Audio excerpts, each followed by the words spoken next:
जय Shri Krishna friends, welcome to Harimukund. आइए आज श्रीमद् भागवत पुराण के तीसरे स्कंद का 21वां अध्याय शुरू करते हैं। इसमें कर्दम जी की तपस्या और भगवान का वरदान, इसकी कथा बताई गई है। विदुर जी ने मैत्रेय जी से पूछा, भगवान, स्वयंभू मनु का वंश बड़ा आदरणीय माना गया है, अब आप मुझे उसी की कथा सुनाइए। ब्राह्मण, आपने कहा था कि स्वयंभू मनु के पुत्र प्रियव्रत और उत्तानपाद ने 7 द्वीपों वाली पृथ्वी का धर्मपूर्वक पालन किया था तथा उनकी पुत्री जो देवहूति नाम से विख्यात थी, कर्दम प्रजापति को ब्याही गई थी। देवहूति योग के लक्षण यम आदि से संपन्न थी। उससे महायोगी कर्दम जी ने कितनी संतानें उत्पन्न की, वह सब प्रसंग आप मुझे सुनाइए। मुझे उसके सुनने की बड़ी इच्छा है।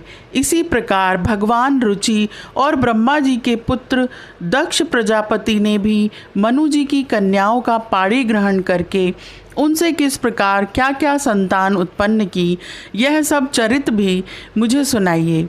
मैत्रेय जी ने कहा, विदुर जी, जब ब्रह्मा जी ने भगवान कर्दम को आज्ञा दी कि तुम संतान की उत्पत्ति करो, तो उन्होंने 10,000 वर्षों तक सरस्वती नदी के तीर पर तपस्या करी। वे एकाग्र चित्त से प्रेम पूर्वक श्री हरि की आराधना करने लगे। तब सत्ययुग के आरंभ में कमल नयन भगवान श्री हरि ने उनकी तपस्या से प्रसन्न होकर उन्हें अपने शब्द ब्रह्ममय स्वरूप से मूर्तिमान होकर दर्शन दिए। भगवान की वह भव्य मूर्ति सूर्य के समान तेजोमय थी। वे गले में श्वेत कमल और कुमुद के फूलों की माला धारण किए हुए थे।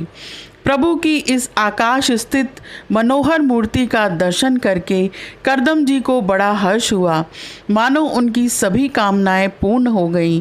उन्होंने सानंद हृदय से पृथ्वी पर सिर टेककर भगवान को साष्टांग प्रणाम किया और फिर प्रेम प्रवण चित्त से हाथ जोड़कर सुमधुर वाणी से वे उनकी स्तुति करने लगे। कर्दम जी ने कहा, स्तुति करने योग्य परमेश्वर, आप संपूर्ण सत्व गुण के आधार हैं। योगी जन उत्तरोत्तर शुभ योनियों में जन्म लेकर अंत में योगस्थ होने पर आपके दर्शन की इच्छा करते हैं। आज आपका वही दर्शन पाकर हमें नेत्रों का फल मिल गया। आपके चरण कमल भव सागर से पार जाने के लिए जहाज हैं। जिनकी बुद्धि आपकी माया से मारी गई है, वे ही उन तुच्छ क्षणिक विषय सुखों के लिए जो नरक में भी मिल सकते हैं, उन चरणों का आश्रय लेते हैं। किंतु स्वामी, आप तो उन्हें वे विषय भोग भी दे देते हैं। प्रभु, आप कल्प वृक्ष हैं। आपके चरण समस्त मनोरथों को पूर्ण करने वाले हैं। मेरा हृदय काम कलुषित है। मैं भी अपने अनुरूप स्वभाव वाली और गृहस्थ धर्म के पालन में सहायक शीलवती कन्या से विवाह करने के लिए आपके चरण कमलों की शरण में आया हूँ। सर्वेश्वर, आप संपूर्ण लोकों के अधिपति हैं। नाना प्रकार की कामनाओं में फंसा हुआ यह लोक आपकी वेदवाणी रूप डोरी में बंधा है। उसी का अनुगमन करता हुआ मैं भी काल रूप आपको आज्ञा पालन रूप पूजोपहार आदि समर्पित करता हूँ। प्रभु, आपके भक्त विषय सक्त लोगों और उन्हीं के मार्ग का अनुसरण करने वाले मुझ जैसे कर्मजड़ पशुओं को कुछ भी न गिनकर आपके चरणों की छत्र छाया का ही आश्रय लेते हैं तथा परस्पर आपके गुणगान रूप मादक सुधा का ही पान करके अपने शुद्ध पिपास आदि देह धर्मों को शांत करते रहते हैं। प्रभु, यह कालचक्र बड़ा प्रबल है। साक्षात ब्रह्म ही इसके घूमने की धुरी है। अधिक मास सहित 13 महीने अरे हैं। 360 दिन जोड़ हैं। 6 ऋतुएं नेमी हैं। अनंत क्षण पल आदि इसमें पत्राकार धाराएं हैं तथा 3 चातुर्य मास इसके आधारभूत नाभि हैं। यह अत्यंत वेगवान संवत्सर रूप काल चक्र चराचर जगत की आयु का छेदन करता हुआ घूमता रहता है, किंतु आपके भक्तों की आयु का ह्रास नहीं कर सकता। भगवान जिस प्रकार मकड़ी स्वयं ही जाल को फैलाती है, उसकी रक्षा करती है और अंत में उसे निगल जाती है, उसी प्रकार आप अकेले ही जगत की रचना करने के लिए अपने से अभिन्न अपनी योग माया को स्वीकार कर उससे अभिव्यक्त हुई अपनी सत्व आदि शक्तियों द्वारा स्वयं ही इस जगत की रचना, पालन और संहार करते हैं। प्रभु, इस समय आपने हमें सगुण मूर्ति से दर्शन दिया है। आपके चरण कमल वंदनीय हैं। मैं आपको बार बार नमस्कार करता हूँ। मैत्रेय जी कहते हैं, जब करदम जी ने इस प्रकार निष्कपट भाव से भगवान की स्तुति की, तब वे उनसे अमृतमयी वाणी से कहने लगे। श्री भगवान ने कहा, जिसके लिए तुमने आत्म संयम आदि के द्वारा मेरी आराधना की है, तुम्हारे हृदय के उस भाव को जानकर मैंने पहले से ही उसकी व्यवस्था कर दी है। मेरी आराधना तो कभी भी निष्फल नहीं होती। फिर जिनका चित्त निरंतर एकांत रूप से मुझ में ही लगा रहता है, उन तुम जैसे महात्माओं के द्वारा की हुई उपासना का तो और भी अधिक फल होता है। प्रसिद्ध यशस्वी सम्राट स्वयंभू मनु ब्रह्मावर्त में रहकर 7 समुद्र वाली सारी पृथ्वी का शासन करते हैं। वे परम धर्मज्ञ महाराज महारानी शत्रुपा के साथ तुमसे मिलने के लिए परसों यहाँ आएंगे। उनकी एक रूप यौवन शील और गुणों से संपन्न श्याम लोचना कन्या इस समय विवाह के योग्य है। तुम सर्वथा उसके योग्य हो, इसलिए वे तुम्ही को वह कन्या अर्पण करेंगे।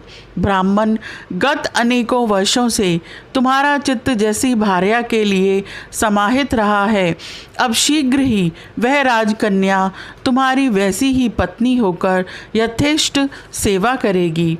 वह 9 कन्याएं उत्पन्न करेगी और फिर तुम्हारी उन कन्याओं से लोक रीति के अनुसार मरीचि आदि ऋषिगण पुत्र उत्पन्न करेंगे।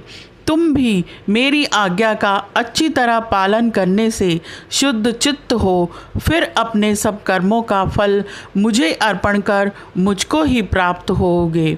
जीवों पर दया करते हुए तुम आत्मज्ञान प्राप्त करोगे और फिर सबको अभय दान दे अपने सहित संपूर्ण जगत को मुझ में और मुझको अपने में स्थित देखोगे।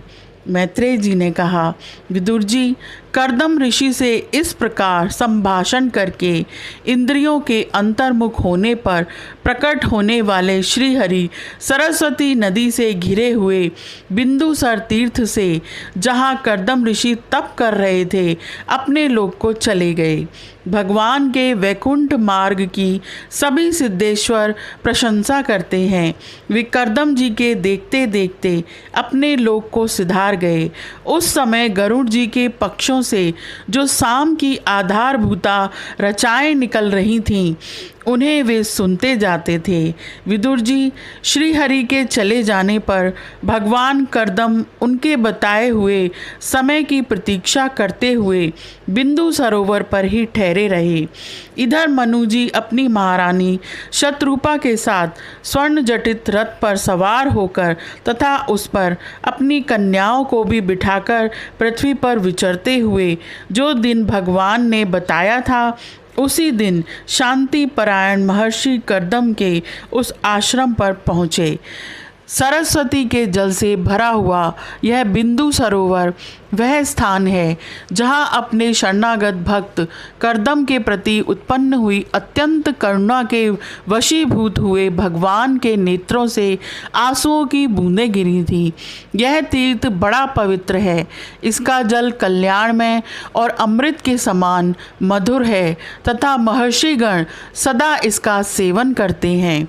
आदिराज महाराज मनु ने उस उत्तम तीर्थ में कन्या के सहित पहुंचकर देखा कि मुनिवर कर्दम अग्निहोत्र से निवृत्त होकर बैठे हुए थे।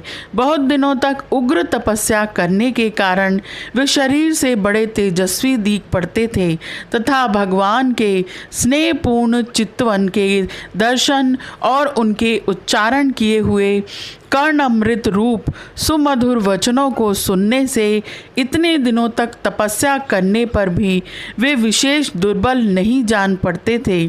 उनका शरीर लंबा था, नेत्र कमल दल के समान विशाल और मनोहर थे, सिर पर जटाएं सुशोभित थीं और कमर में चीर वस्त्र थे।